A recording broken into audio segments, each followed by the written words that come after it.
Ես ողջունում եմ մեր բոլոր ռադիոլսողներին եւ ռադիոդիտողներին, դուք միացել եք Գործարար ալիքին տաղավարում, սկսում ենք հարցազրույցը։ Տաղավարում աշխատում է Ալբերտ Ավետիսյանը, իսկ իմ այսօրվա հյուրն է Հայաքվե նախաձեռնության խորհրդի անդամ, իրավապաշտպան Հովհաննես Իշխանյանը։ Բարև ձեզ։ Բարև ձեզ։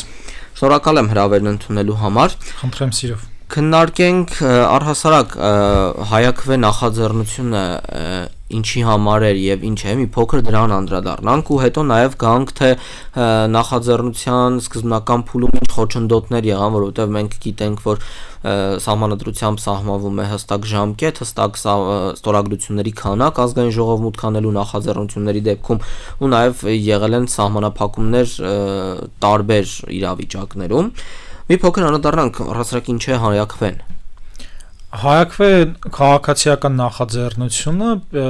հիմնվել էր այն նպատակով, որպեսզի Հայաստանի քաղաքացիները կարողանան օրենսդրական նախաձեռնությամբ հանդես գան ու օրենսդրական նախաձեռնություն բերեն ազգային ժողով։ 2023 թվականին ստեղծվեց այդ խումբը, եւ այս սահմանադրությունը տալիս է այդ հնարավորությունը, որ բացի падգամավորներից, նախարարություններից քաղաքացիները կարան նաեւ օրենսդրական նախագիծ բերեն ազգային ժողով եւ սա առաջին անգամ էր, որ այս իրավունքը կիրառվում էր Հայաստանում 60 օր ժամկետ է ունենում, պետք է հավաքես առնվազն 50,000 ստորագրություն, որպեսզի այդ ձեր նախագիծը գնա ազգային ժողով։ Հայաքվեն առաջարկել էր երկու նախագիծ, մեկը վերաբերում էր Արցախին, մյուսը ցեղասպանությունը։ Արցախին վերաբերողը այն էր, որպեսզի քրեականացվի Արցախը այլ պետության կազմում ճանաչելը, իսկ ցեղասպանությունը, որպեսզի քրեականացվի հայոց ցեղասպանության միջազգային ճանաչումից հրաժարվելը։ Երկուսն էլ արել է այս իշխանությունները եւ Հայաքվեն կարողացավ փաստորեն հավաքել 58,000 ստորագրություն, բերեց ազգային ժողով, բայց մինչև հասնենք այդտեղ, հիշենք, որ Երևանի բոլոր թաղապետարանները հրաժարվեցին տալ տարածք, ինչը պարտավորված են անել օրենքով, եւ նաեւ 4 համայնքներ հրաժարվեցին՝ Ամասյաններ, Դիլիջաններ, Սիսյաններ եւ Սպիտակը։ Իհարկե հանրային ճնշման եւ Հայաքվեի աշխատակիցների աշխատանքի արդյունքում հնարավոր եղավ բացատրել, որ չեք կարող պարզապես չտալ եւ որոշ ժամանակ հետո տրվեց այդ տարածքները, բայց արդեն տեղեր կային, որ գրեթե 20 օր փաստորեն այդ տարածքները չէին տվել։ Մյուս խոչընդոտները այն էր, որ տարածքները տալիս էին անբարենպաստ տեղեր, օրինակ լինում էր, որ քաղաքից հեռու էին տալիս կամ տալիս էին ինչ-որ 5-րդ հարկում անբարենպաստ պայմաններում ու փաստորեն քաղաքացիների ընտրական իրավունքը այսպիսով խախտվում էր, հա, արդեն ասացինք այդ տարածքները չտալով արդեն խախտվում էր, մի հատ էլ այսպես էր խախտվում։ Հաջորդ այն էր, որ падգամավորները փաստորեն ժողովրդավարական ուղիղ ժողովրդավարական process-ը նսեմացնում էին, վարկաբեկում էին։ Մասնավորապես հիմա էկոնոմիկայի նախարարը դարձել Գևորգ Պապոյանը, ինքը էլի падգամավոր կար, կին падգամավոր էր Արփիեր կարծեմ, մի հատ հայտնի Աղավնիով այդ նկարն են շատ տարածում։ Հա, իրենք ոնց է նսեմացնում են, իբրև թե բան են անում, Հայաքվեն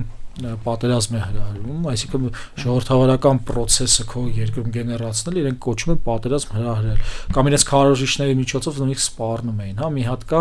որ չգիտես ինչու լրատվամիջոցները ներկայացնում են մարդուն որպես քաղաքագետ, բայց քարոզիչը, որը ասում էր, որ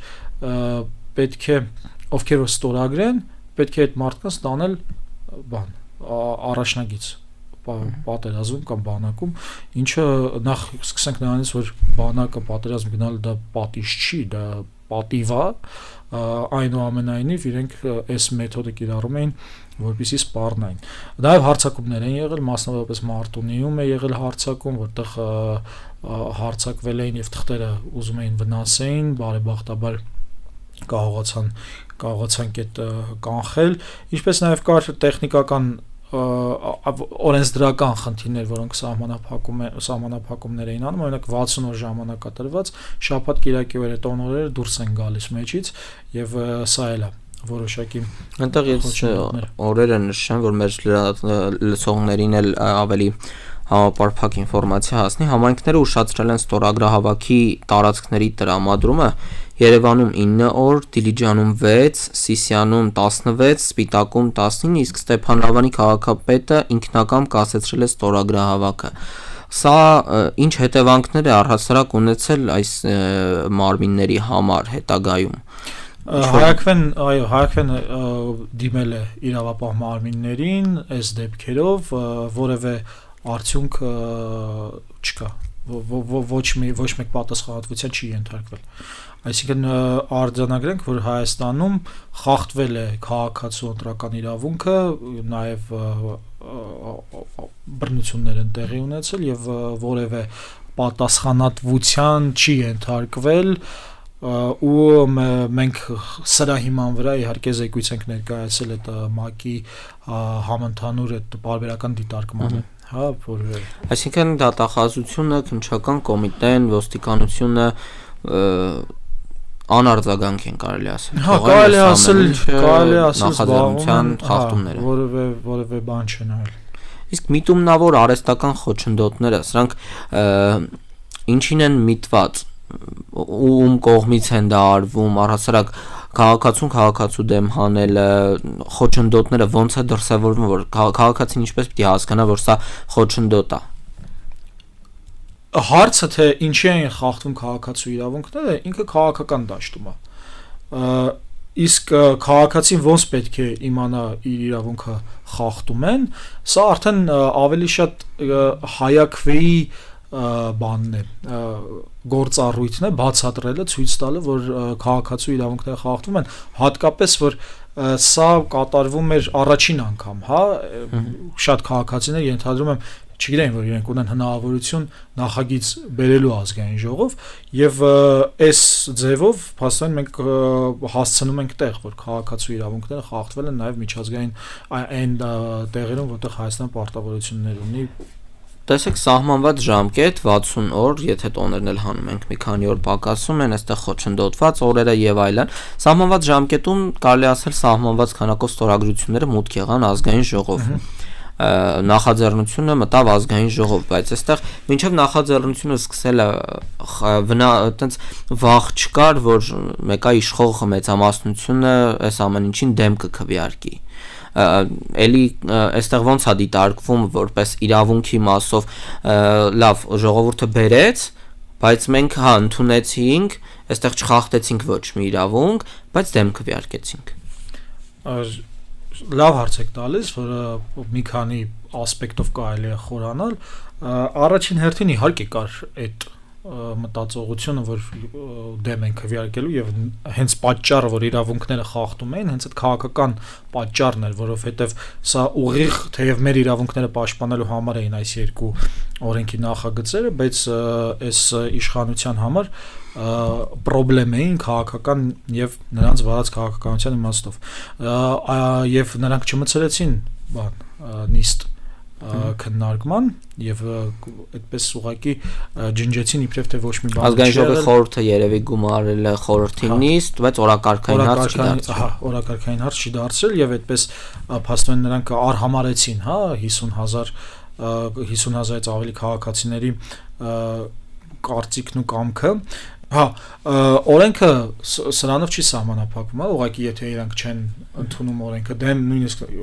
եթե դեմ քվեարկեին, դու հնարավորություն ես ունենում եւս մեկ ստորագրահավաք անել, այդ դեպքում 300,000 ձայն հավաքել, որպեսզի տանես հանրաքվեի։ Սա տեղի չունեցավ, որովհետեւ այնպիսի իրավիճակ էր, որ Արցախը արդեն փաստորեն հայաթափել էին, ժողովուրդը ապաթիայի մեջ էր եւ այդ այն մյուս գործողությունը տեղի չունեցավ։ Սակայն մենք տեսանք, որ հետո այսպիսի գործողություն եւս մեկը տեղի ունեցավ, որը իշխանությունները առանձնապես չխոչընդոտեցին, տարածքներն էլ տրամադրեցին եւ սա էլ էր ցույց տալիս, հա, թե որ այստեղ քաղաքացիների իրավունքների խախտումը հենց քաղաքական շահագրգռվածություն ունի, որովհետև հենց իրենց նպատակներին է դեմ։ Եվ ես նկատի ունեմ այդ Եվրոպայի ինտեգրման Եվրադաշինք թե Եվրաքվե, եթե չեմ սխալվում, այդպես է։ Եվրաքվե եւ կարելի է ենթադրել, որ հայաքվեից նաեւ անունն էին։ Սա այստեղ էլ շատ հակասական ու հետաքրքիր ասպեկտներ կան, որ Եվրաքվեն, երբ որ ստորագրահավաք արեց, մուտք եղավ ազգային ժողով, նիստում քննարկվեց, Եվրոպական միությանը մերձեցման եւ մոտեցման օրենք ընդունվեց անգամ, բայց այս վերջում ազգային ժողովի թե արտաքին գործերի նախարարը Արարատ Միրզոյանը հայտարարում էր, որ մեր օրակարգում դեռ Եվրոպական միությանը անդամակցելու հայտ ներկայացնելու հարց չկա։ Այստեղ հակասում է այն խնդրին, որ ազգային ժողովը երկրի խորհրդարանը քննարկում է մի հարց, որը կառավարության արտաքին գերատեսչությունը կարելի ասել հերքում է։ Այս իրավիճակում քաղաքացիները ինչ երկու քարի արանք են ընկել, ոնց հասկանան, որ կառույցն է ավելի ճիշտ աշխատում։ Քաղաքացիները իրականում ընկել են այս իշխանության քաղաքական ճաշակի թակարդը, որովհետև այս իշխանությունը ի սկզբանե եկել է որպես եվրոինտեգրման ջատագով, սակայն Հայաստանի այս քաղաքական դիրքը, աշխարհաքաղաքական իրավիճակները ինքը բերում է, բախում է անվտանգության խնդիրների հետ։ Եվ քանի որ աշխարհում այս պահին եվրոինտեգրումը ոչ թե նշանակում է եվրոպական արժեքներ կրել, եվրոպական տնտեսության անդամ դառնալ եւ այլն, զուտ նշանակում է հակառուսականություն,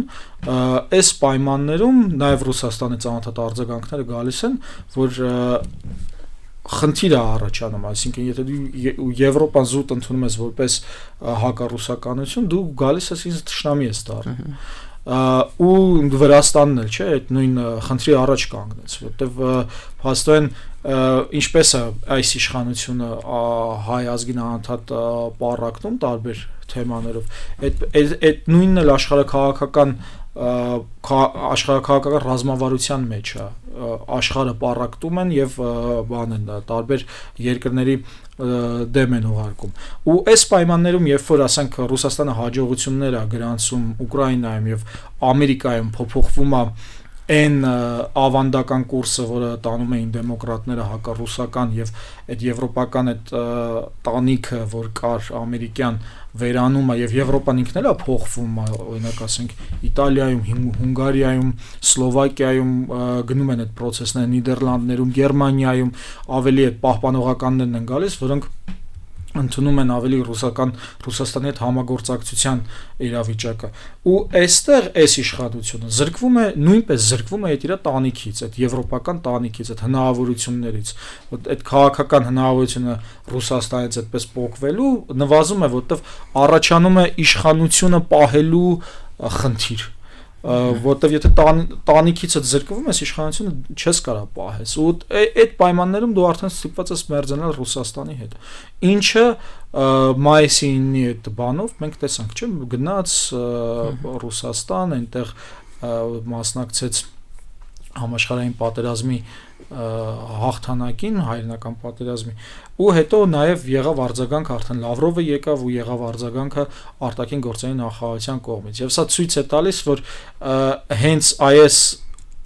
պայմաններում, աշխարհի փոփոխման պայմաններում եւ քանի որ իրենք կորցրել են Հայաստանում ամբողջ իրենց կապիտալը վստահության, ժողովրդի կապիտալը կորցրել են, ամենամեծ կապիտալը դա մնացել է ուժայիններով են իրենց պահում ու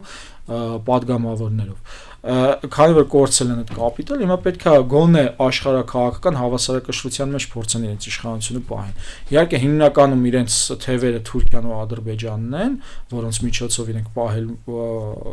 փորձում են պահել իրենց իշխանությունը, բայց մյուս կողմից ունենալով բազա գործարարներ Հայաստանում, ուժեղ դիվանագիտություն, կապեր, մեծահարուստներ կան, չէ, հայ մեծահարուստներ Ռուսաստանում եւ այլն, հասկանում են, որ գոնե պետք է ինչ-որ ձևով այդ ուղղությունը գտնեն, որ կարող են ես սենց այս կոնտեքստում եմ մեկնաբանում արտաքին գործերի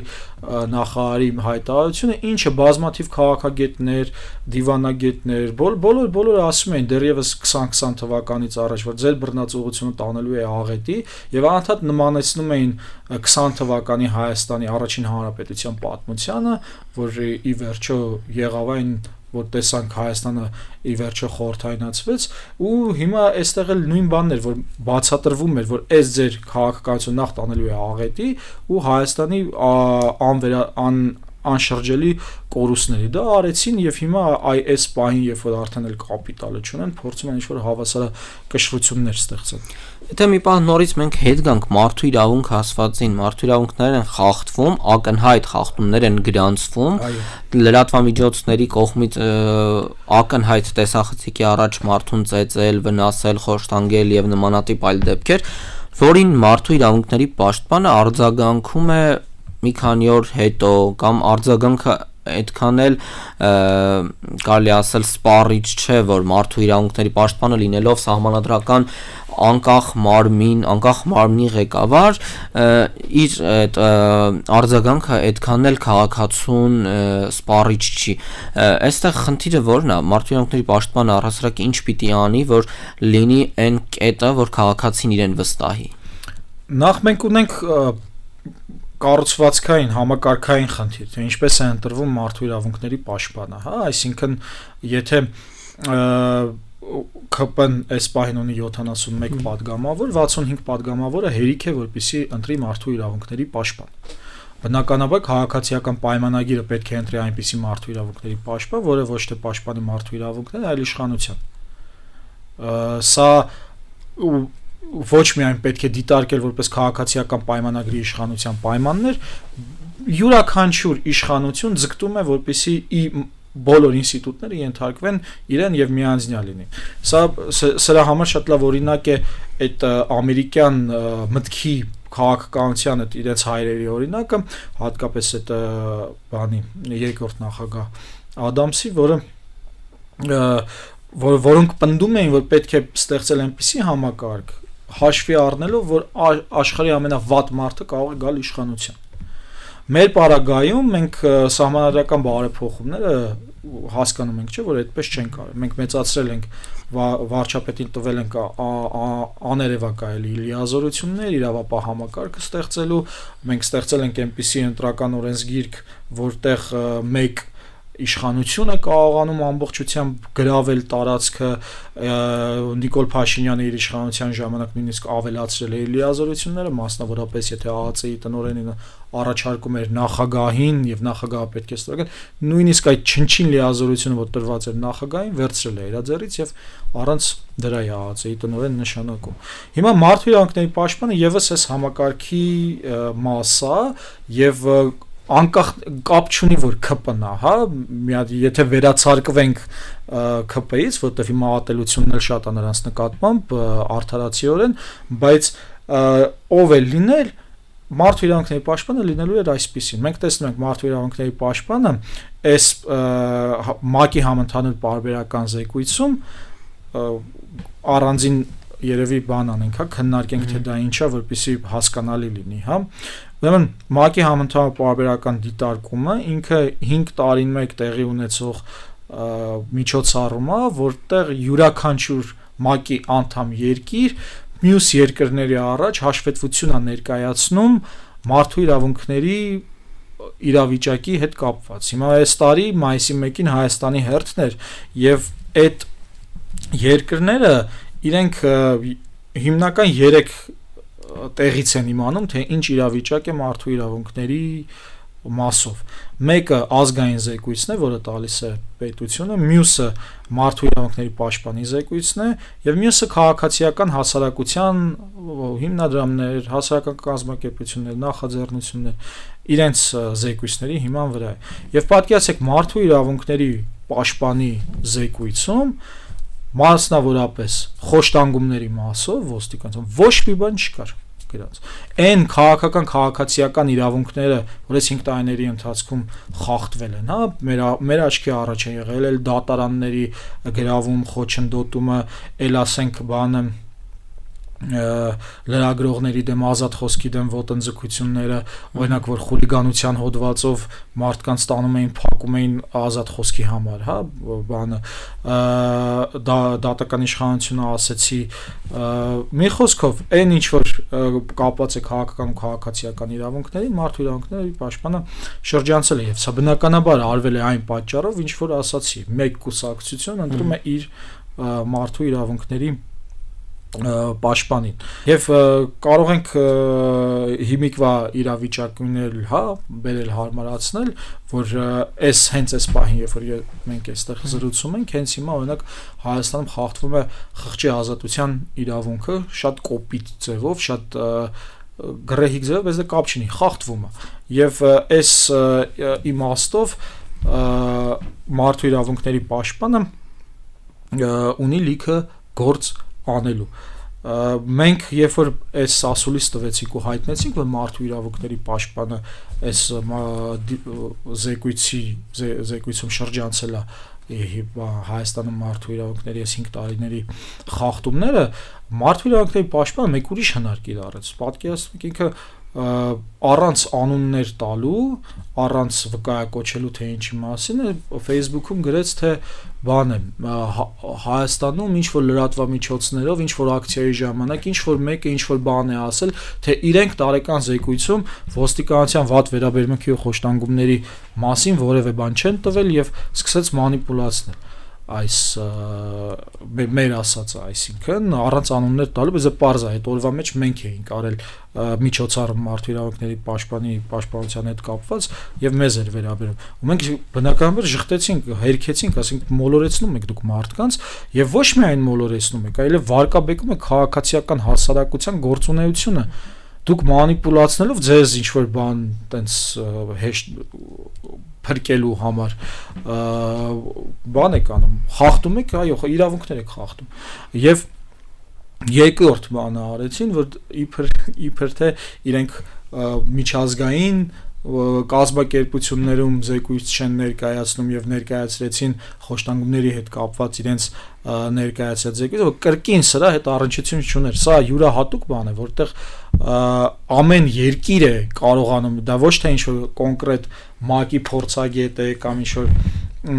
բան առանձին ինչ որ խորհուրդ է բայց յուրաքանչյուր երկիր հնարավորություն է ունենում մյուս երկրների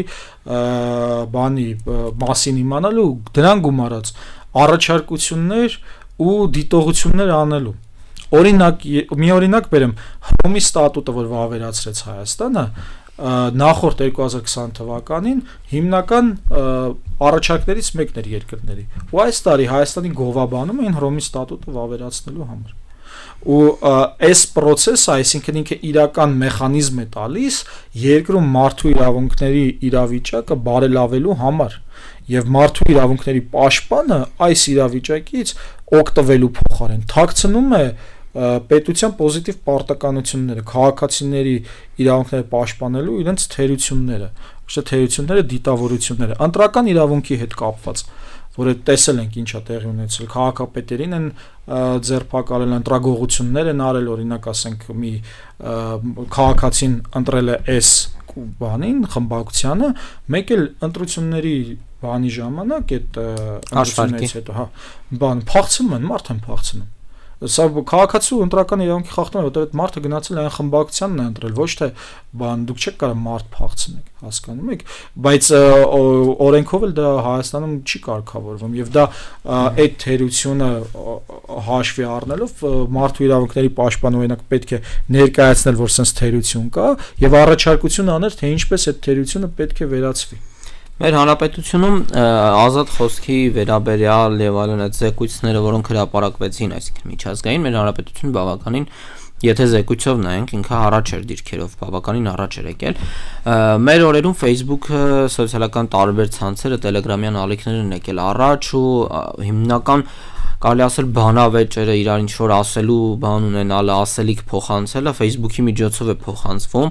Վերջին շրջանում բավականին ակտիվ է վարչապետը, նախարարները, կարելի ասել ամեն մեկը իր մասով մեկը մյուսին հակադարձելով են խոսում, բայց մենք ականատես չենք լինում բովանդակային բանավեճերի հերոստատեսություններում, որ այդ նույն բանավիճողները, ովքեր որ ինչ-որ բան ունեն մեկը մյուսին ասելու, բովանդակային քննարկում ծավալեն, վերջին իրադարձությունը, որ նաև անձնական կյանքի իրավունք է խախտվում մարդու անձնական տարածք մտնելու, դա եկեղեցուն վարչապետի կարելի ասել հարցադրումներն էր կուսակրոնության վերաբերյալ, արդյոք բարձրագույն եկեղեցական մարդիկ, ովքեր ծառայություն են մատուցում հայ առաքելական եկեղեցուն, իրենք արդյոք խախտել են կուսակրոնության իրենց ուխտը։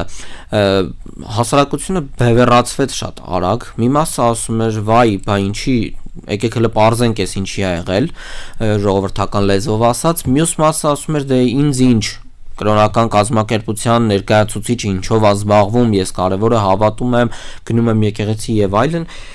Դրան շատ երկար լռությունից հետո արձագանքեց եկեղեցին, բայց արձագանքը քաղաքացիների շրջանում էլի այդքան սպառիչ չէր, իրենք պատկերացնում էին, որ շատ կոշտ ձևով պիտի արձագանքը լինի կառավարությանը եւ վարչապետին։ Այստեղ ինչ իրավունքներ են առհասարակ խախտվում եւ արդյոք կառավարությունը պիտի ինչ որ ձևով միջամտի եկեղեցու ներքին հարցերին, որովհետեւ մեր քահանաները բարձրաստիճան եկեղեցականները ասում են, որ եթե դա եկեղեցու գործն է, եկեղեցու ներսում կորոշվի, կարգալույծ է արվում, թե ծառայությունը շարունակում է։ Մինչև եկեղեցու թեմային անցնելը, ձեր խոսքի առաջին մասում կարևոր բան կար, որ կուզենայի անդրադառնալ այդ զեկույցների հետ կապված, միջազգային կազմակերպությունների։ Այդ միջազգային կազմակերպությունները ինչպես են ստանում իրենց զեկույցները, իրենց ինֆորմացիան ստեղի, իրենց գործընկերները ստեղի հասարակական կազմակերպություններն են, իրավապաշտպաններն են։ 2018 թվականից հետո այդ իրավապաշտպան կազմակերպությունները հիմնականում սերտաճեցին իշխանության հետ, կամ դարձան падգամավորներ, նախարարներ եւ այլն, կամ այդ անձնական հարաբերություններով շահկապված մնացին էլի իրանց հետ, այսինքն իշխանության համար ստեղծվեց գոնգոներ, այսպես ասված, ոչ թե non-governmental, այլ governmental non-governmental բան, հա, իրենց հարմար բան։ Նույնը կարող եմ ասել այս ՄԱԿ-ի զեկույցի հետ կապված, ու երբ որ ես այնտեղ էի, այդ դեպքը տեղի ունեցավ, երբ որ թաղապետը Մասիվի թաղապետը հարցակվել էր բլոգերի վրա, ու ես այնտեղ գործընկերներին ասացի, պատկերացնում եք, sense բան է տեղի ունեցել, ու այդ մարդիկ Եվրոպայի ինտեգրման համար բան էին անում, ստորագրահավաք էին անում, իրենք իհարկե այտենց բանով ժողովրդավարական դեմքով ապշեցին դրանից, բայց սա պետք է հասկանանք, հա, որ